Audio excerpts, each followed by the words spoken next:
the most dysfunctional family tree in human history, where your great-great-great-grandfather married his sister, your great-great-grandfather married his sister, your great-grandfather married his sister, and literally everyone in your bloodline has been playing genetic roulette for 3 centuries.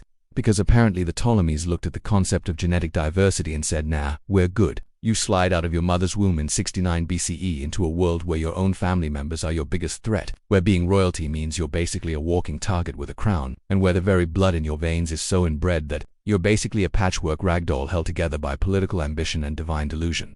Cool way to start life, right? Except your Cleopatra VII Philippata, which sounds impressive until you realize the 7 means 6 other people with your exact name already got murdered, dethroned, or exiled before you even learned to walk. And that Philippata literally means father-loving, which is going to age like milk left in the Egyptian sun when your dad spends your childhood plotting to kill you and your siblings for sport. Your earliest memories aren't of playing with toys or learning to read like a normal kid, but of watching your father Ptolemy XII earn the nickname Olitz, which means the flute player, because he's better at making music than ruling an empire, and witnessing him get overthrown by his own people so many times that regime change becomes your bedtime routine. You're maybe 5 years old when you first understand that daddy's crown isn't really his, that those Roman guys in togas who keep visiting aren't friends but loan sharks with armies, and that every single person in your palace is either plotting against your family or getting paid by someone else to plot against your family. You think this is normal because you're a kid and kids adapt to anything. So you start treating political assassination attempts like other children treat hide-and-seek. Except instead of counting to 10 and finding your friends behind furniture, you're counting the days until someone tries to poison your dinner or stab you in your sleep. Your siblings aren't playmates, they're competition.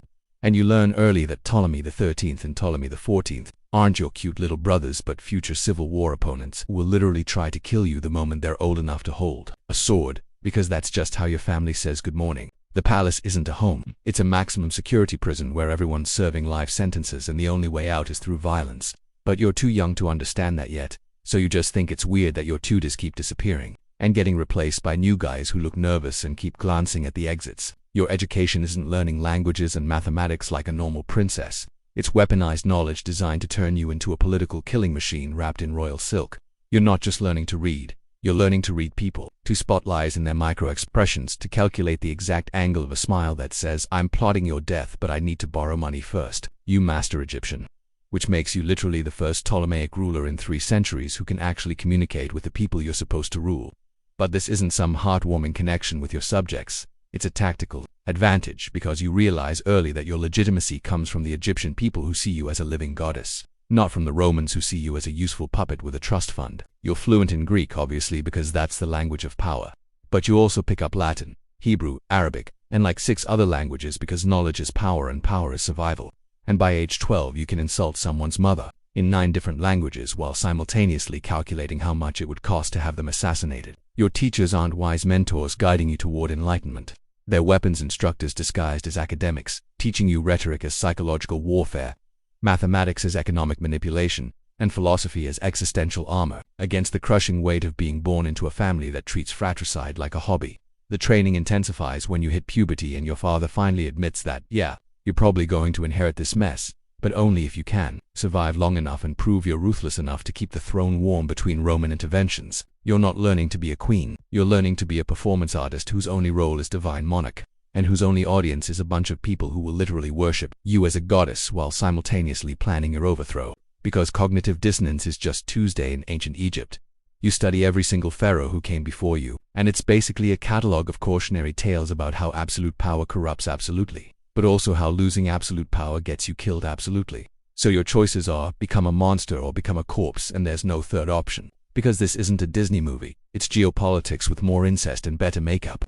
You learn military strategy not because you want to conquer the world but because you need to understand how armies work so you can bribe them, seduce their commanders, or know which way to run when they inevitably turn against you. You master economics because your kingdom is basically a giant agricultural corporation that happens to have religious authority, and if the grain shipments stop flowing to Rome, your entire family gets fed to lions as entertainment. So you need to balance keeping your people fed, keeping Rome happy, and keeping enough wealth to fund your own survival, which is like playing 3-dimensional chess while someone's shooting arrows at your face. By the time you are 18, you're not a person anymore. You're a political entity shaped by centuries of family, trauma, and geopolitical pressure into something that looks human but operates like a perfectly calibrated machine designed for one purpose, staying alive long enough to maintain the illusion of Egyptian independence while actually serving as Rome's favorite client queen. You watch your father die, and instead of grief you feel relief because finally, you can stop pretending to be the dutiful daughter and start being the calculating ruler you've been trained to become. Except surprise, you're not inheriting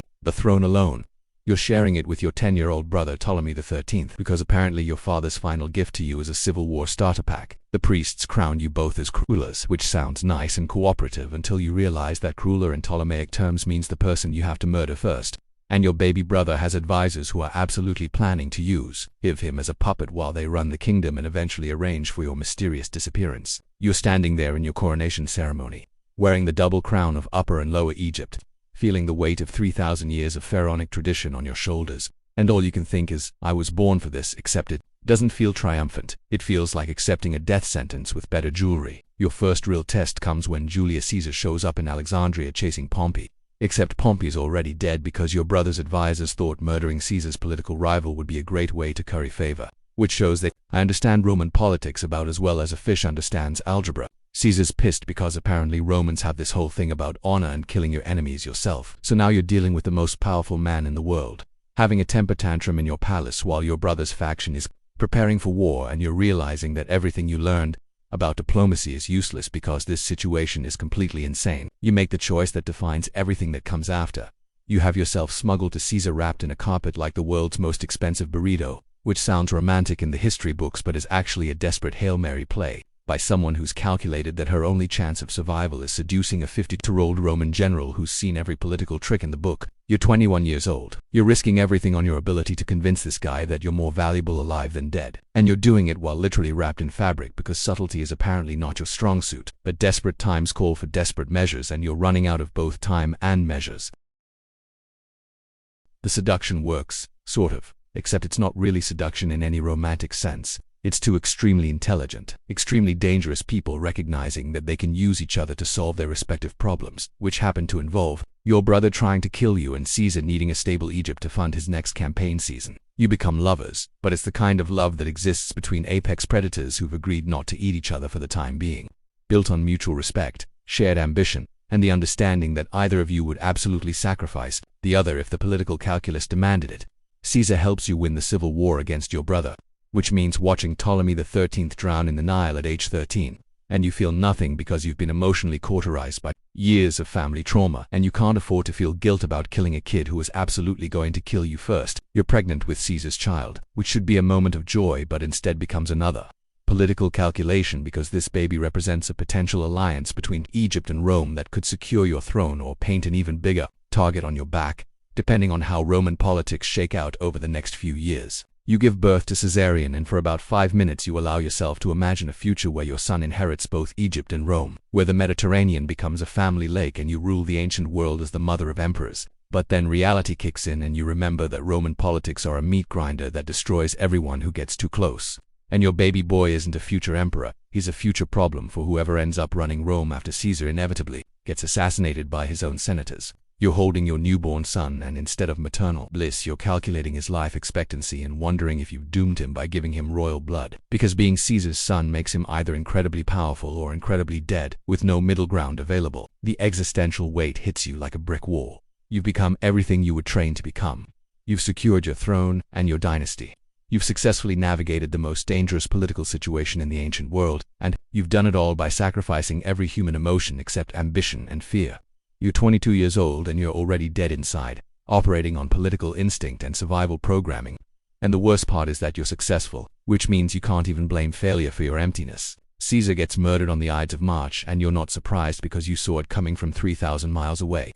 But you're also not prepared for how completely it upends your entire political strategy, because suddenly your protector is dead, your son is fatherless, and Rome is descending into civil war again. Which means Egypt is about to become a battlefield where various Roman factions come to settle their differences, using your resources and your people as collateral damage. You watch the Roman Republic tear itself apart, and you know you're going to have to pick a side. But every choice is bad because backing the wrong faction means death, and backing the right faction means survival, but also deeper subjugation to Roman interests. Mark Antony shows up looking for money and military support, and you realize you're about to replay the Caesar situation, except this time the stakes are higher. The political landscape is more unstable, and you're a decade older and a lot more cynical about the whole seduce the Roman general strategy, but it's literally the only card you have to play, so you play it anyway. You orchestrate the most elaborate seduction in human history, floating down the river dressed as Aphrodite with golden sails and perfumed winds, turning yourself into a living goddess performance piece designed to overwhelm Antony's senses and political judgment simultaneously.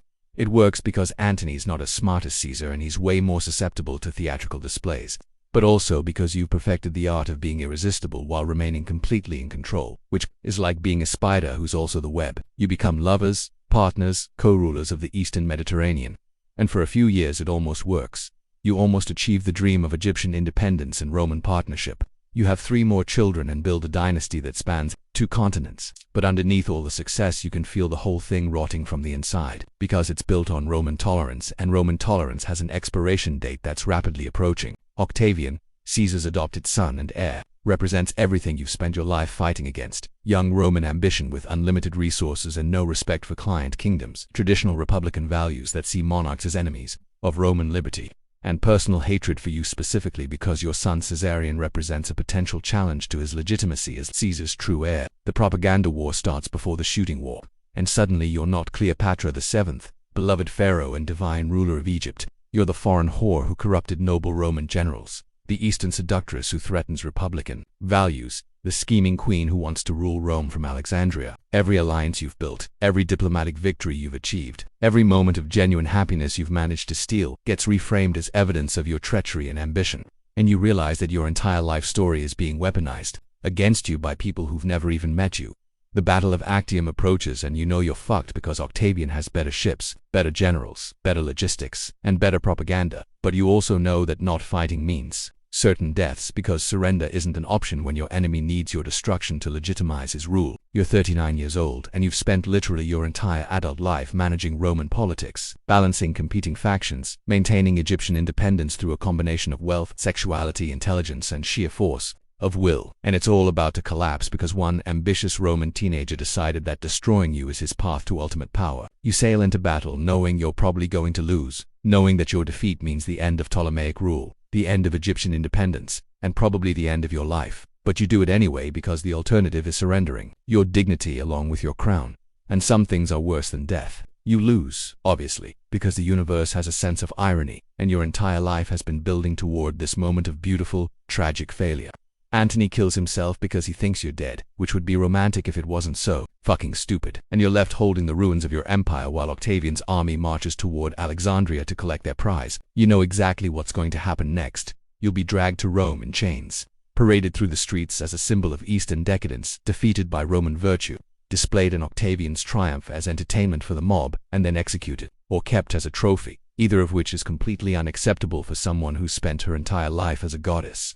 You've survived civil wars, family betrayals, Roman politics, 2 major love affairs, 4 pregnancies, and countless assassination attempts. And now you're going to die because you backed the wrong Roman in a civil war that was always rigged against you. The asp isn't romantic suicide. It's the final political calculation of someone who refuses to give her enemies the satisfaction of controlling her death. You're not dying for love or honor or any of the noble emotions that poets will assign to your story. You're dying because it's the only choice you have left that maintains your dignity and denies your enemies their victory parade. You've spent 40 years being Cleopatra VII Philippe, the last pharaoh of Egypt, and you're going out on your own terms even if those terms are a snakebite in a mausoleum, surrounded by the golden artifacts of a dying civilization. The poison, it hits your bloodstream, and as your vision blurs and your heartbeat slows, you're not thinking about Antony or Caesar or your children or the dynasty you failed to preserve. You're thinking about that 5-year-old girl who used to watch her father get overthrown and wonder if this was always where the story was heading. The seduce you die alone, not tragic romantic alone like a Shakespeare heroine, but existentially alone like someone who spent their entire life performing divinity for an audience that was always planning to kill her anyway. The Ptolemaic dynasty ends with you. 300 years of Greek rule in Egypt, concluded by a snakebite administered by a queen who'd rather die than live as a symbol of Roman victory. Your body becomes a tourist attraction. Your story becomes propaganda. Your name becomes a synonym for dangerous female ambition. And your actual life the impossible balancing act of maintaining independence while navigating the most ruthless political system in human history gets buried under centuries of Roman spin and Orientalist fantasy.